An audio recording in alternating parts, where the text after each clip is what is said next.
জাতিসংঘের সাধারণ অধিবেশনে যোগদান করতে যাচ্ছেন, আর তার সেই যোগদানকে কেন্দ্র করে আজকের দিনে বাংলাদেশ এবং আমেরিকার নিউ ইয়র্ক সিটি সহ বাংলাদেশি কমিউনিটি অধ্যুষিত লন্ডন, আমেরিকার বা ইউরোপের যে বড় বড় শহরগুলো, সেখানে রীতিমতো তুলকালাম কাণ্ড ঘটে যাচ্ছে।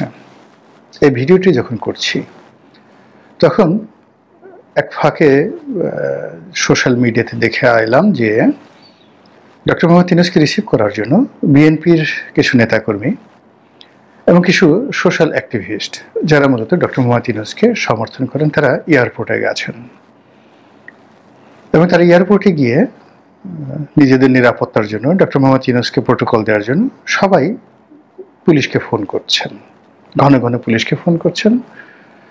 তো এটা আসলে কোন পর্যায়ে যাবে আমরা বলতে পারিনি, তবে এটা নিয়ে হয়তো ঘটনা ঘটার পর আর একটা ভিডিও করব। যেটা আন্দাজ করছি যে ডক্টর মোহাম্মদ ইউনূস আমেরিকার সোসাইটির সংস্কৃতি খুব ভালো জানেন। তো সেখানে যেভাবে পুলিশ যে কোনো বিপদে এগিয়ে আসে, এটা যেমন সত্য, তেমনি আবার আপনার গণতান্ত্রিক অধিকার প্রয়োগ করার জন্য আপনি মিছিল করতে পারেন, মিটিং করতে পারেন, পুলিশের অনুমতি নিয়ে আপনি ডিমও মারতে পারেন, যে কাজটি আওয়ামী লীগ করবে। কিন্তু যে কাজটি আওয়ামী লীগের লোকজন এখন পর্যন্ত কল্পনা করতে পারছে না। ফার্স্ট থিং হলো যে তাদেরকে প্রতিহত করার জন্য, কাউন্টার মিছিল করার জন্য এখানে জামাতি লোক একত্র হতে পারে, বিএনপি লোক একত্র হতে পারে। এমনকি বাংলাদেশে যাভাবে মব করা হয়, ঠিক ওইভাবে যদি আমেরিকাতে বিভিন্ন খ্রিস্টান গ্রুপ রয়েছে, আফ্রিকান গ্রুপ রয়েছে, এমনকি আমেরিকান ছিন্নমূল মানুষ রয়েছে, যাদেরকে আপনি $100, $150 বা $200 বিনিময়ে তাকে দিয়ে আপনি অনেক কাজ করাতে পারেন। 50 জন আপনি এরকম নিগ্রো, 50 জন এভাবে ছিন্নমূল আমেরিকান মাস্তান টাইপের, যারা বাংলাদেশের চাপাতি বাহিনীর মতো, তো তারা যদি রাস্তায় নামে, এরকম 100 জন লোক রাস্তায় নামে এবং এদেরকে ভাড়া করে পাওয়া যায়, এনিওয়ান ক্যান ডু ইট। তো তারা জাস্ট মব তৈরি করলো, এই ধর ধর ধর, মানে ইংরেজির লোক বাংলায় বললো ধর ধর ধর, এবং আওয়ামী লীগের লোকজনদেরকে তাড়া করলো। এরকম ঘটনাটা ডক্টর মোহাম্মদ ইউনূসের জন্য কোনো বিষয় না। এর কারণ হলো তিনি আমেরিকাতে গ্রামীণ ব্যাংক চালান, আমেরিকার অনেক স্টেটে তার গ্রামীণ ব্যাংকের অফিস আছে, এবং বাংলাদেশে তার যে অফিস রয়েছে গ্রামীণ সেন্টার, এরকম আমেরিকাতে তার অফিস এবং ইনভেস্টমেন্ট কোনো অংশে কম নয়। প্লাস বাংলাদেশে তার যে কানেক্টিভিটি, তার সাথে আমেরিকাতে তার বিভিন্ন কানেক্টিভিটি অনেক বেশি। তিনি তো এর আগে আমেরিকাতে বিয়ে করেছেন, তার মেয়েও ওখানে থাকে, বেশ সুপরিচিত। তারপর Clinton, Hillary Clinton, Joe Biden, এই ডেমোক্র্যাটদের যত লোক আছে সব তার পরিচিত, এবং এই ডেমোক্র্যাট যে সংগঠন, এটার যে নেতাকর্মী যারা আছেন নিউ ইয়র্ক সিটিতে, ইজিলি তাদেরকে তিনি ভাড়া করতে পারেন। এবং আপনি জানেন ওয়াশিংটন পোস্টের মতো পত্রিকা তিনি বারবার পুরো পৃষ্ঠা জুড়ে যে বিজ্ঞাপন দিয়েছেন, তো তিনি এই কাজগুলো করতে অভ্যস্ত। কাজেই তাকে নিয়ে আজকের এই দিনে সত্যিকার অর্থে কে জিতবে, কে ঘটবে, কি ঘটবে, কে ঘটাবে, এই জিনিসগুলো এখনো পর্যন্ত কিন্তু বলা যাচ্ছে না। লন্ডনে আওয়ামী লীগের যে বিজয়টা হয়েছিল, সফলতা আওয়ামী লীগ পেয়েছিল, এর কারণ হলো ডক্টর মোহাম্মদ ইউনূসের কোনো প্রস্তুতি ছিল না, বিএনপি সেখানে তাকে সাহায্য করেনি। আর এইবার যেটা হচ্ছে এনসিপি, বিএনপি, জামাত এবং ডক্টর মোহাম্মদ ইউনূসের ব্যক্তিগত যোগাযোগ সব মিলিয়ে আওয়ামী লীগের বিরুদ্ধে তারা শোডাউন করার চেষ্টা করবে, এবং এখানে যদি আওয়ামী লীগ জিতে যায় তাহলে ডক্টর মোহাম্মদ ইউনূসের বাংলাদেশে ফিরে আসাটা খুব লজ্জাকর হয়ে পড়বে। আর যদি আওয়ামী লীগ হেরে যায় তাহলে ডক্টর মোহাম্মদ ইউনূস বাংলাদেশে আসবেন, 5 বছর থাকবেন না 10 বছর থাকবেন, এটা তার দয়া মায়ের উপর নির্ভর করবে। এটা হলো যে আমি এই অল্প সময়ের জন্য সামাজিক মাধ্যমে ঢু মেরে যে দৃশ্য দেখলাম তার বর্ণনা। এখন মূল প্রসঙ্গে আসি। মূল প্রসঙ্গ হলো ডক্টর মোহাম্মদ ইউনূস যখন যাচ্ছেন তখন বাংলাদেশের সার্বিক অবস্থা ভালো না। অর্থনৈতিক অবস্থা, রাজনৈতিক অবস্থা, নির্বাচনের পরিবেশ, সামাজিক বিশৃঙ্খলা সব মিলিয়ে এরকম একটা ত্রাহি অবস্থা। মনে হচ্ছে যেন একটা তাসের ঘর, যে কোনো সময় এটা, মানে যাকে বলা হয় যে কোনো কিছু ঘটতে পারে। তো সে অবস্থায় ডক্টর মোহাম্মদ ইউনূস যখন আমেরিকাতে যাচ্ছেন, তার বিরুদ্ধ পক্ষ বলার চেষ্টা করছেন যে তিনি আর আসবেন না, তিনি আর আসবেন না, আপনারা তো তাকে চেনেন না, তিনি আর আসবেন না। আর এই সময়টাতে তার যারা প্রিয়জন আপনজন আমেরিকাতে বলতে গেলে সবাইকে তিনি নিয়ে গেছেন। তো সেখানে তাদেরকে S1 ভিসা ম্যানেজ করে তারপর তাদেরকে সেখানে এস্টাবলিশ করা, রাজনৈতিক আশ্রয় বা অন্য যে কোনো জিনিস আছে, এটা ডক্টর মোহাম্মদ ইউনূসের জন্য ওয়ান-টুর বিষয়। তো আসলে কি তিনি সেখানে থাকবেন বা থাকা সম্ভব, বা থাকলে আর দেশের কী লাভ হবে, তার কী লাভ হবে, আমাদের কি ক্ষতি হবে, আমাদের কি লাভ হবে, এই বিষয়গুলো নিয়ে খোলামেলা আলাপ আলোচনা না করে সবাই অভিশাপ দিচ্ছে যে এই মুহূর্তে বোধহয় ডক্টর মোহাম্মদ ইউনূসের শাসন শেষ হলেই আমরা বেঁচে যাই। আমি এখানে খুব বিনয়ের সঙ্গে দ্বিমত পোষণ করি যে এই ঘটনাটা আসলে আমরা যত সহজ সরল সমীকরণ করছি এভাবে হবে না। ডক্টর মোহাম্মদ ইউনূস ইতিহাসের একটা অপরিহার্য সময় এসেছেন। এখন তার আসার পেছনে ম্যাটিকুলাস ডিজাইন ছিল বা ছিল না, তারপরে এখানে সেনাবাহিনীর কু হয়েছে কি হয়নি, তারপর পেছনে তৃতীয় দেশের কোনো ডিপ স্টেট পলিসি ছিল কি ছিল না, এগুলো একেবারে অপ্রয়োজনীয় আলোচনা। বাস্তবতা হলো যে একেবারে সহজ সরল সাদা চোখে আমরা যেটা দেখেছি সেটি হলো মানুষ সেই 2014 সন থেকে ক্রমাগত ফুঁসছিল। এখানে ব্যক্তি শেখ হাসিনাকে নিয়ে অনেকের হয়তো দুর্বলতা আছে, বঙ্গবন্ধুকে নিয়ে আরও বেশি দুর্বলতা আছে, আওয়ামী লীগকে নিয়ে অনেকের দুর্বলতা আছে, শ্রদ্ধা আছে।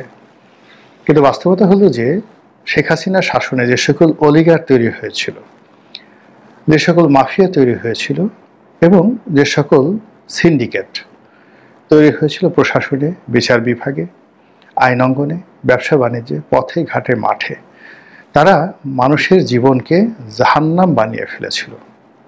এক। 2 নম্বর হলো যে মানুষ এতটা মাহরুম এবং মজলুম হয়ে পড়েছিল যে তাদের আশ্রয় নেওয়ার মতো কোনো জায়গা ছিল না।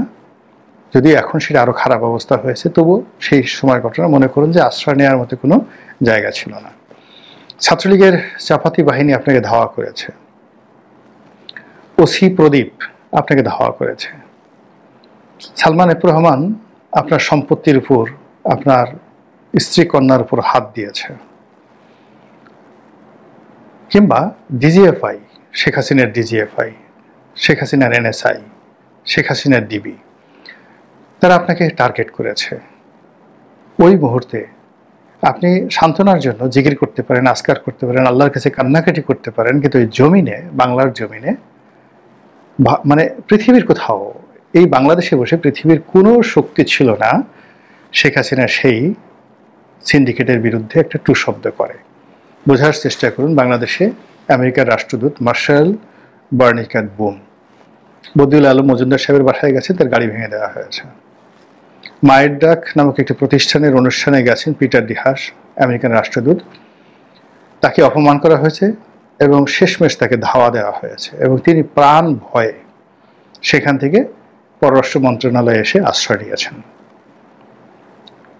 এরপরে আমেরিকান রাষ্ট্রদূত সহ অন্যান্য রাষ্ট্রদূতের বডিগার্ড, পুলিশ প্রোটোকল প্রত্যাহার করে নেওয়া হয়েছে। তো সেখানে আমেরিকান রাষ্ট্রদূত তিনি যেখানে নিরাপত্তাহীনতায় ভুগেছেন, থানায় জিডি এন্ট্রি করতে হয়েছে এবং লোকজন তাকে অসহায় তিনি হাসাহাসি করেছে, সেখানে আমজনতার অবস্থা কেমন ছিল, এটা হলো রিয়ালিটি। কোনো রকম এটা নিয়ে এখন ইউনূস সাহেব পারছেন না, ব্যর্থ হয়েছেন, শেখ হাসিনা জমানার চেয়ে প্রত্যেকটা জিনিস খারাপ হয়েছে, এটা সত্য, কিন্তু আগের জমানাটাকে তো স্বীকার করতে হবে। এবং এটার প্রেক্ষিতে যে আন্দোলনটা হলো, যে খুন খারাপই হলো, এবং জুলাইয়ের যে বিপ্লব, সেই বিপ্লবটা যেটা বাড়তে বাড়তে গিয়ে আগস্ট মাসের 2024 সালের আগস্ট মাসের 5 তারিখে যে ঘটনাটা ঘটলো, আল্লাহর ওয়াস্তে সেই সময়টা চিন্তা করুন। দেখবেন যে ওই সময়টিতে দুটো অপশন ছিল। জেনারেল ওয়াকারুজ্জামান সর্বাঙ্গীন সুন্দর হতো তিনি যদি মার্শাল ল জারি করতেন, অথবা দেশে জরুরি অবস্থা জারি হতো। তো জরুরি অবস্থা জারি হলে মূলত সমস্যার সমাধান হতো না। এখানে মার্শাল ল জারি করে আওয়ামী লীগের বিরুদ্ধে যদি এখন যে ব্যবস্থা নেওয়া হয়েছে, এই ব্যবস্থাগুলি যদি ওয়াকারুজ্জামান করতেন তাহলে সবার জন্য ভালো হতো। এটা ছিল একটা অপশন। কিন্তু যখন সেনাবাহিনী ক্ষমতা না নেওয়ার সিদ্ধান্ত নিল, রাজনৈতিক দলগুলো জাতীয় সরকার গঠন করতে রাজি হলো না, তখন ডক্টর মোহাম্মদ ইউনূসের দায়িত্ব গ্রহণটা it was the finest and best choice. এবং ওই মুহূর্তে সেই আগস্ট মাসের 8 তারিখে তিনি যখন প্রধান উপদেষ্টার রূপে শপথ নিলেন, তখন ভারতের সঙ্গে বাংলাদেশের যে সম্পর্ক, আমেরিকার সাথে যে সম্পর্ক, ওটা ডক্টর মোহাম্মদ ইউনূসের মতো একজন আন্তর্জাতিক খ্যাতিসম্পন্ন ব্যক্তি না হলে ওই সময়টিতে আমরা হয়তো রক্ষা পেতাম না। সিভিল ওয়ার শুরু হয়ে যেত। এমনকি সামরিক শাসন দিয়েও 7 দিন সামরিক শাসন রাখা যেত না, পাল্টা কু হতো। এবং খালেদ মোশাররফের মতো, যাকে বলা হয় জেনারেল ওয়াকারুজ্জামানকে মরতে হতো, কোনো সন্দেহ নেই। তো সেই জায়গাটাতে ডক্টর মোহাম্মদ ইউনূস এসেছেন এবং ওটা ছিল এ গিফট ফ্রম অলমাইটি আল্লাহ, আল্লাহর পক্ষ থেকে একটা উপহার। এখন সেই উপহারটা আমরা ব্যবহার করতে পারিনি, ডক্টর মোহাম্মদ ইউনূস ব্যবহার করতে পারেনি, এটা ভিন্ন একটা প্রসঙ্গ। কিন্তু বাস্তবতা হলো যে ওই সময়টাতে এর চেয়ে আর ভালো কিছু অপশন ছিল না। এখন গত 1 বছরে ডক্টর মোহাম্মদ ইউনূস তার সঙ্গী সাথীরা যে কর্মকাণ্ড করেছেন, তাতে করে শেখ হাসিনার জমানাতে যে ক্ষতগুলো তৈরি হয়েছিল, যে গর্তগুলো তৈরি হয়েছিল, যে বিভাজন তৈরি হয়েছিল, সমাজ যেভাবে সহিংস হয়ে পড়েছিল, সেটা আরও এখন বহুমাত্রিক হয়ে গেছে। প্রতিটি সমস্যা আগের চাইতে কয়েক গুণ বেড়ে গেছে। আর আগে সমাধানের যতটুকু সুযোগ ছিল, যেমন আপনার যদি পুলিশে কোনো বড় কর্তা থাকতো, ডিজিএফআইতে যদি কেউ আপনজন থাকতো, আওয়ামী লীগের কোনো নেতার সঙ্গে আপনার ভালো সম্পর্ক থাকতো, আপনি কিছুটা হলেও রিলিফ পেতেন। কিন্তু এখন স্বয়ং ডক্টর মোহাম্মদ ইউনূস, হাসনাত, সার্জিস কিংবা মির্জা ফখরুল, মির্জা আব্বাস, জামাতের আমির, আপনি যান না কেন, মানে কেউ আপনাকে এ কমপ্লিট সলিউশন অ্যান্ড রিলিফ দিতে পারবে না। পুরো অবস্থাটা চলে গেছে। ফলে মানুষ ওই শেখ হাসিনাকে যেভাবে তাড়ানোর জন্য অভিশাপ দিতেন, যেভাবে তার বিরুদ্ধে ন্যারেটিভ তৈরি করতেন এবং বলতেন যে কি হবে না হবে পরে দেখা যাবে, আগে যাক। আমি এই উদাহরণটি আগেও একবার বলেছি যে ধানমন্ডির একটা বেশ বড় ডিপার্টমেন্টাল স্টোরের মালিক বা ম্যানেজার, তো একদিন তার কাছে গেলাম, আমার ইউটিউবে টক শো দেখেন, আমার ভক্ত, তো বারবার বলতেছিলেন যে স্যার কবে যাবে, এটা 2024 সনের ধরুন ফেব্রুয়ারি মাসের দিকে, কবে যাবে স্যার, আর তো পারছি না, সহ্য হচ্ছে না। আমি বললাম যে এখানে আপনি কতদিন ব্যবসা করেন? স্যার প্রায় 40 বছর।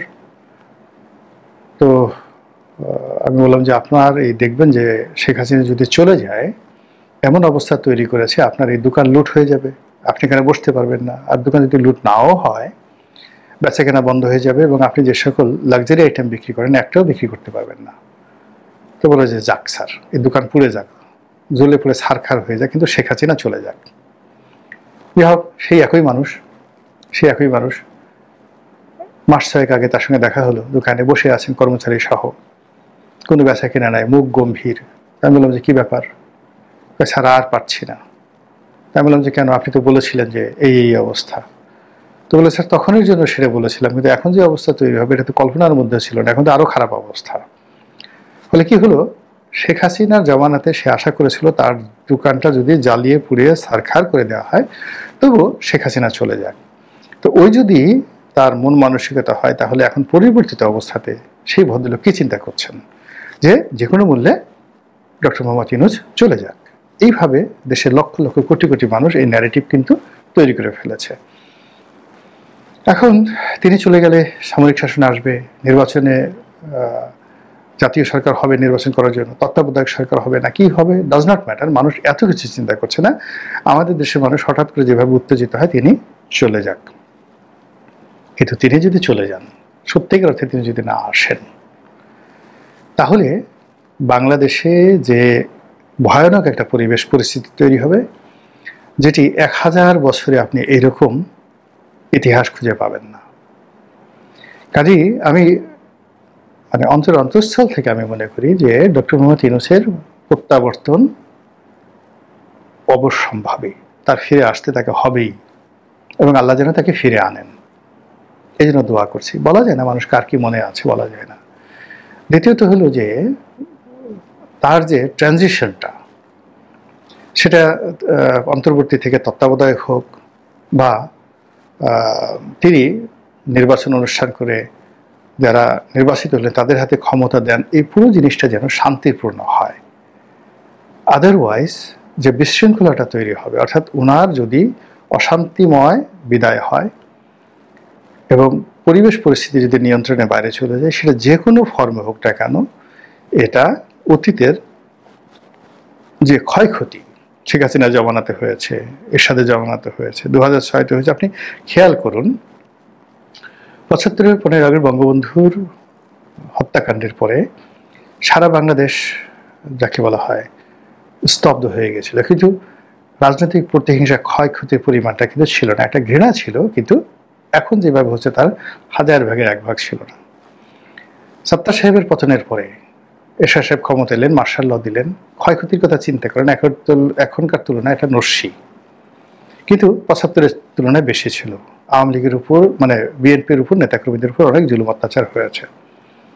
আবার এরশাদের পতনের পরে সত্তার সাহেবের যে ট্রানজিশন, তার সাথে অনেক বেশি ক্ষয়ক্ষতি জাতীয় পার্টির নেতাকর্মীদের হয়েছে। এইভাবে যতবারই ক্ষমতার পালাবদল হয়েছে এবং অশান্তির মধ্যে হয়েছে, বিশেষ করে 111-এর সময় কোমর ভেঙে গেছে। আবার 111-এর সময় বিএনপির যে ক্ষতি হয়েছে, তার সাথে অনেক বেশি ক্ষতি এখন কিন্তু আওয়ামী লীগের হচ্ছে।